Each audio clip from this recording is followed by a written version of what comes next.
दोस्तों नमस्कार, स्वागत है आपका यूट्यूब चैनल एबीटेक में। आज है 13 अप्रैल 2024 और जान लेते हैं आज की महत्वपूर्ण खबरें जो आज के प्रमुख समाचार पत्रों पर छाई हुई हैं और आप लोगों के लिए बहुत ही इम्पोर्टेंट हैं। सबसे पहले यहां पर देखिए अपडेट है कि यूपी बोर्ड का कैलेंडर जारी, शनिवार को करियर गाइडेंस। माध्यमिक शिक्षा परिषद की तरफ से वार्षिक कैलेंडर कल यानी शुक्रवार को जारी कर दिया गया है। इस बार नई शिक्षा नीति के अनुसार कई बदलाव किए गए हैं। अब हर शनिवार को सांस्कृतिक और साहित्यिक गतिविधियों के साथ ही करियर गाइडेंस कार्यक्रम आयोजित किए जाएंगे।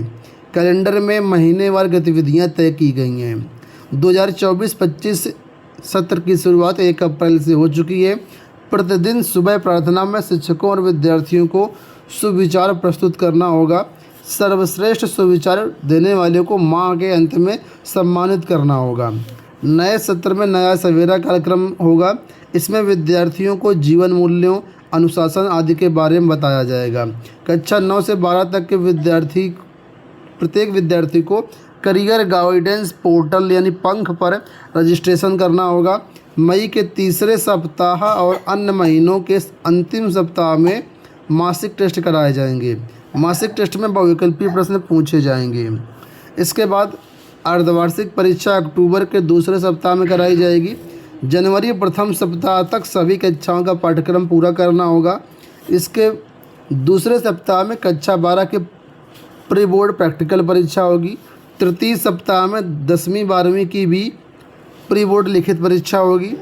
जनवरी के अंतिम सप्ताह में 9वीं और 11वीं की वार्षिक परीक्षाएं होंगी। उसके बाद फरवरी में इसका परिणाम आ जाएगा। वहीं बोर्ड की प्रैक्टिकल परीक्षा 21 जनवरी से 5 फरवरी तक और लिखित परीक्षा फरवरी में कराई जाएगी। यूपी बोर्ड के सचिव दिव्यकांत शुक्ला ने बताया कि सभी कक्षाओं के लिए निर्धारित मासिक पाठ्यक्रम उसी माह पूर्ण करेंगे। तो कुल मिलाकर के ये नया कैलेंडर यूपी बोर्ड की तरफ से जारी किया गया है। आप लोग जानते होंगे कि नई शिक्षा नीति में साल में 2 बार बोर्ड परीक्षाएं कराने के लिए कहा गया है। ऐसे में यहाँ पर देखिए बताया गया कि साल में 2 बार बोर्ड परीक्षा कैसे होगी, इस पर जो निर्णय है वो लिया जाएगा, यानी फैसला जल्द किया जाएगा और उसी के रूप आगे चीज़ें कराई जाएंगी। यहाँ देखिए अपडेट है कि सिपाही भर्ती परीक्षा पास कराने के नाम पर प्रबंधक ने 1.5 लाख ठगे। शिवकुटी में सिपाही भर्ती परीक्षा पास कराने के नाम पर 1.5 लाख की ठगी का मामला सामने आया है। भुक्तभोगी छात्र ने स्कूल प्रबंधक पर आरोप लगाया है, जहां उसका केंद्र बना था। पुलिस ने तहरीर के आधार पर नामजद FIR दर्ज कर आरोपी की तलाश शुरू कर दी है। तो प्रयागराज से अपडेट है कि प्रबंधक ने जो है 1.5 लाख रुपये ठगे थे सिपाही भर्ती परीक्षा पास कराने के नाम पर। अगली जो अपडेट है बीएड छात्रों को लेकर के है। लिखा है कि 1,82,000 छात्रों ने भरा बीएड प्रवेश परीक्षा फार्म। पिछली साल की तुलना में अब तक आए आधे आवेदन, यानी आधे से भी कम आवेदन आए हैं। तो बीएड को लेकर के छात्र छात्राओं का रुझान घटता जा रहा है। बुंदेलखंड विश्वविद्यालय द्वारा कराई जा रहे बीएड के प्रवेश परीक्षा के लिए 2 महीने में 1,82,000 आवेदन ही आए हैं। पिछले साल की तुलना में अब तक आधे आवेदन भी नहीं भरे गए हैं। बुंदेलखंड यूनिवर्सिटी ने बीएड की प्रवेश परीक्षा के लिए 10 फरवरी 2024 से ऑनलाइन आवेदन खोले थे। 10 मार्च तक विद्यार्थियों को फॉर्म भरने का मौका दिया गया था। इसके बाद शासन की तरफ से डेट जो है 7 अप्रैल तक बढ़ा दी गई है। 4 अप्रैल को शासन ने आवेदन की दूसरी बार तिथि बढ़ाई। अब बिना विलंब शुल्क के अभ्यर्थी जो 30 अप्रैल तक आवेदन कर सकते हैं और विलंब शुल्क के साथ 7 मई तक आवेदन भरा जा सकता है।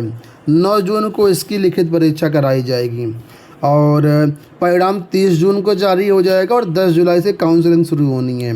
तो अब तक जो है 2,40,000 सीटें हैं और मात्र यहाँ पर 1,82,000 आवेदन ही आ पाए हैं। मतलब इस तरीके से देखा जाए तो बहुत सारी सीटें खाली जाने की संभावना है।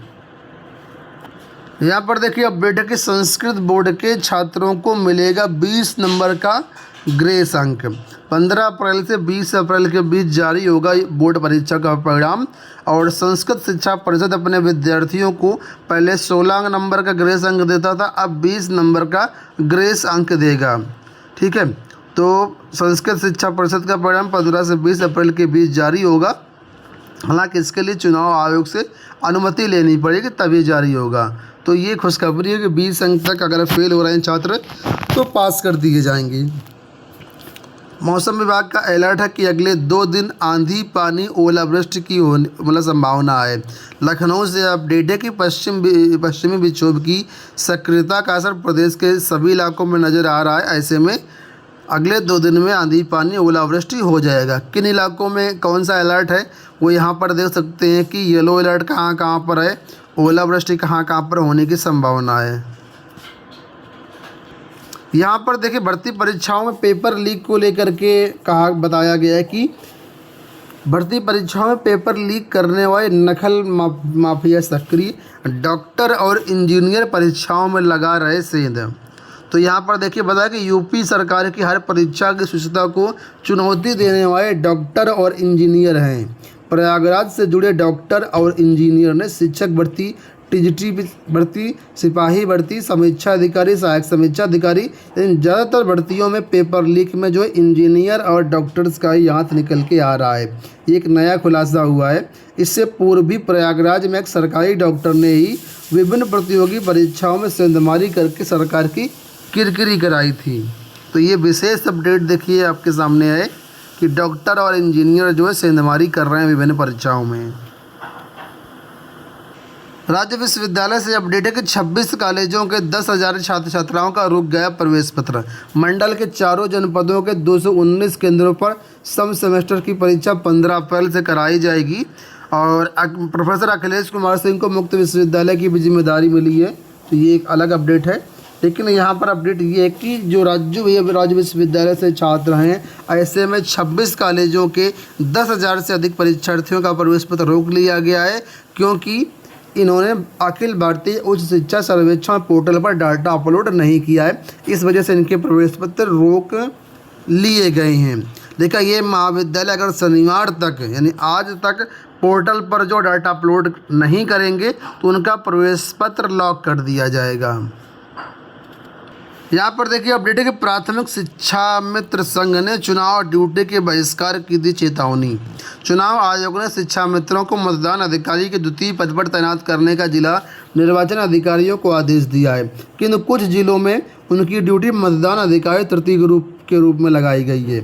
इस पर प्राथमिक शिक्षक संघ ने नाराजगी जताई है।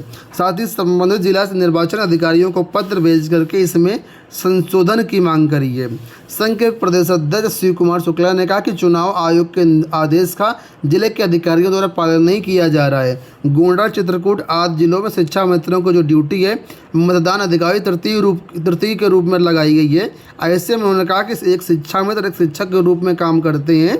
20 साल से अधिक से चुनाव में मतदान अधिकारी द्वितीय या प्रथम में ड्यूटी लग रही है, तृतीय में ड्यूटी लगाना गलत है। और ऐसे जो शिक्षा मित्रों को एक शिक्षक की तरह मतदान अधिकारी प्रथम या मतदान अधिकारी द्वितीय में ही ड्यूटी लगाई जाए।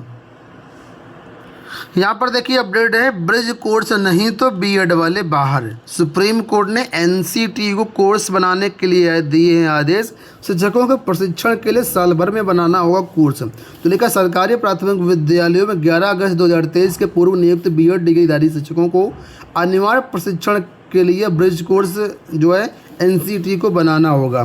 सुप्रीम कोर्ट ने एनसीटी को आदेश दिया कि 28 जून 2018 के सूचना के आधार पर 11 अगस्त 2023 से पूर्व नियुक्त शिक्षकों को 6 महीने के अंदर ब्रिज कोर्स जो है 1 साल के अंदर ब्रिज कोर्स तैयार करें। अपने 8 अप्रैल के आदेश में सुप्रीम कोर्ट ने एनसीटी को शिक्षा मंत्रालय के मार्गदर्शन में ये कोर्स तैयार करने का निर्णय लिया है। पाठ्यक्रम तैयार होने के बाद उसे सार्वजनिक किया जाएगा और तय समय में संबंधित बीएड डिग्रीधारियों को इसको पूरा करना होगा। यदि संबंधित शिक्षक उक्त पाठ्यक्रम में शामिल नहीं होते या फिर तय समय सीमा में उसे पूरा नहीं करने में असफल हो जाते हैं तो उनकी नियुक्ति अमान्य हो जाएगी और ये आदेश देश भर के सभी राज्यों और सभी केंद्र शासित प्रदेशों पर समान रूप से लागू होगा। तो 69,000 शिक्षक भर्ती में भी यही सेम स्थिति है कि ब्रिज कोर्स करना था, लेकिन ब्रिज कोर्स अब तक करवाया नहीं गया है। तो ये सभी शिक्षकों के लिए अपडेट है कि साल भर के अंदर जो है एनसीटी को ये ब्रिज कोर्स तैयार करना होगा और इसके बाद तय समय में बीएड छात्रों को ये ब्रिज कोर्स करना होगा जो भी चयनित हैं अलग अलग राज्यों में। दोस्तों ये हो गई आज की सारी अपडेट। उम्मीद करूँगा वीडियो आपको पसंद आया होगा। इस वीडियो में इतना ही, धन्यवाद।